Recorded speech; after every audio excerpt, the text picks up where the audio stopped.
গত কয়েকদিনের নাশকতায় বাংলাদেশে এভাবে বিভিন্ন ভবন পুড়েছে। এটা স্বাস্থ্য অধিদপ্তরের একটা ভবন, যেটা মহাখালীতে অবস্থিত। এই ভবনের মতো অনেক ভবন দুর্বৃত্তরা পুড়িয়ে দিয়েছে গত কয়েকদিনে।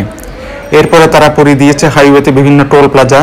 এখানে যে টোল প্লাজাটা দেখতে পাচ্ছেন, এটা বনানীতে, এবং এই টোল প্লাজার মতো আরও কয়েকটি টোল প্লাজা দুর্বৃত্তরা পুড়িয়ে দিয়েছে, সম্পূর্ণভাবে নস্যাৎ করে ফেলেছে, এবং আরও বিভিন্ন অবকাঠামো তারা ধ্বংস করেছে এই গত কয়েকদিনই।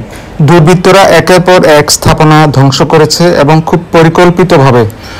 এখানে একটা পুলিশ বক্স দেখতে পাচ্ছেন, এটাও তারা ধ্বংস করেছে, এবং এর আশেপাশে যতগুলো স্থাপনা ছিল সরকারি, সেগুলোতে তারা বিভিন্ন ধরনের অগ্নিসংযোগ এবং বিভিন্ন ধরনের ক্ষতি সাধন করেছে। বাংলাদেশে আমি কিছুদিন আগে এসেছিলাম এখানে বেড়াতে, কিন্তু এখানে এসে আটকা পড়ে গেলাম, এবং এই সহিংসতার মাঝে সেখানে ঢাকায় এক প্রকার ঘরবন্দি অবস্থায় কাটাতে হচ্ছে। এই অবস্থার পরিত্রাণ কি আমি জানি না। আমার মতো অনেকে এখন ঘরবন্দি, যারা ঘর থেকে বাইরে বেরোতে পারছে না।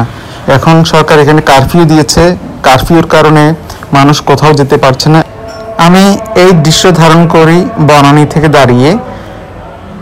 ভবনটা হচ্ছে মহাখালীর স্বাস্থ্য অধিদপ্তরের পুরনো ভবন, যেটাতে দুর্বৃত্তরা আগুন লাগিয়ে দিচ্ছিল, কিন্তু আমি সেই স্পটে যেতে সাহস পাইনি, কারণ ওখানে মানুষজন বলছিল যে ওখানে আইন শৃঙ্খলা বাহিনী গুলি করছে। এটা কতটুকু সত্য জানি না, তবে জীবনের নিরাপত্তার কারণে আমি আর আগাইনি। তবে দেখেছিলাম যে আকাশপথে এই সমস্ত এলাকায় বিভিন্ন প্লেন টহল দিচ্ছিল। অভিযোগ রয়েছে এই সমস্ত প্লেন থেকে অনেকে গুলিবর্ষণ করা হয়েছিল। সে যাই হোক, সাধারণ মানুষ যে খুব কষ্ট করছিল সেটা আমি চোখে দেখেছি। আমি যেমন বিদেশ থেকে এসে এক প্রকার বন্দি অবস্থায় ঢাকায় থেকেছি, সেরকম অনেক মানুষ কাজের প্রয়োজনে যে বাইরে যাবে সেটা পারছিল না, এবং যারা দৈনন্দিন আয়ের উপর নির্ভরশীল তাদেরকে খুব ব্যাগ পেতে হয়েছে। তাদের কোনো ইনকাম ছিল না। মানুষের মধ্যে এক ধরনের অস্থিরতা দেখেছি, মানুষের মধ্যে শঙ্কা দেখেছি, আতঙ্কগ্রস্ত অবস্থায় মানুষকে দেখেছি। একদিকে যেমন তারা আয় করতে পারছিল না, তাদের ইনকাম সোর্স বন্ধ, তাদের বাইরে মুভমেন্ট বন্ধ, বিভিন্ন ধরনের সমস্যার মধ্যে যেমন দেখেছি, তেমনি এই সমস্ত নাশকতাকারীদের ভয়ও করছিল মানুষ। কখন কোথায় জ্বালিয়ে দেয়, কখন কোথায় আক্রমণ করে, তা নিয়ে মানুষের মধ্যে এক ধরনের ভীতি কাজ করছিল। অন্যদিকে সরকার জনগণের জানমাল নিরাপত্তায় বিভিন্ন ধরনের ব্যবস্থা হাতে নিচ্ছিল। যেমন তারা কারফিউ জারি করেছে, এবং কারফিউটা শিথিল করা হচ্ছিল। প্রথমে 2 ঘন্টার জন্য শিথিল, তারপর 3 ঘন্টা, 4 ঘন্টা এভাবে বাড়ানো হচ্ছিল, কিন্তু মানুষের সমস্যার সমাধান হচ্ছিল না, কারণ কোনো গণপরিবহন চলছিল না। ঢাকা বা ঢাকার আশেপাশে মানুষের যাওয়াটা ছিল একেবারে অসম্ভব। যেখানে ঢাকা থেকে মানুষ বিভিন্ন জায়গায় যায়, আমি জানি অনেকে ঢাকায় অফিসে আসে, ঢাকার পার্শ্ববর্তী গাজীপুর, নরসিংদী, নারায়ণগঞ্জ এই সমস্ত স্থান থেকে, তাদের পক্ষে ঢাকায় আসা যাওয়া করা খুব সমস্যা হচ্ছিল।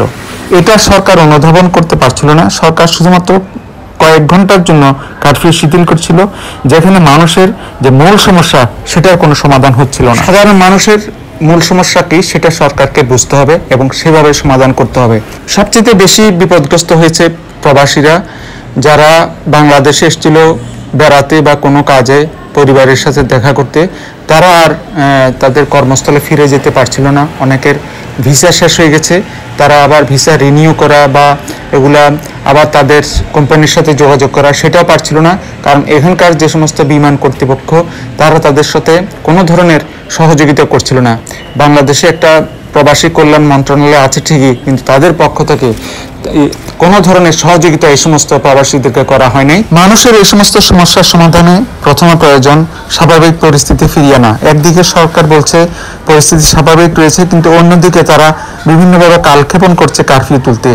এখন উচিত কারফিউ তুলে দিয়ে স্বাভাবিক জীবনযাত্রার ব্যবস্থা করা, যাতে করে মানুষ স্বাভাবিকভাবে তাদের কাজকর্ম করতে পারে, জীবন জীবিকা নির্বাহ করতে পারে, এবং যারা যেখানে যাওয়া প্রয়োজন সেখানে যেতে পারে। গণপরিবহনগুলো চালু করা প্রয়োজন, এবং যারা প্রবাসী আছে তাদের কর্মস্থলে যাওয়ার ব্যবস্থা করা, যাদের ভিসা শেষ হয়ে গেছে সে সমস্ত ব্যাপারে বিভিন্ন দূতাবাসের সাথে যোগাযোগ করা, এই সমস্ত বিষয়গুলো সরকারকে এখন করা খুবই জরুরি।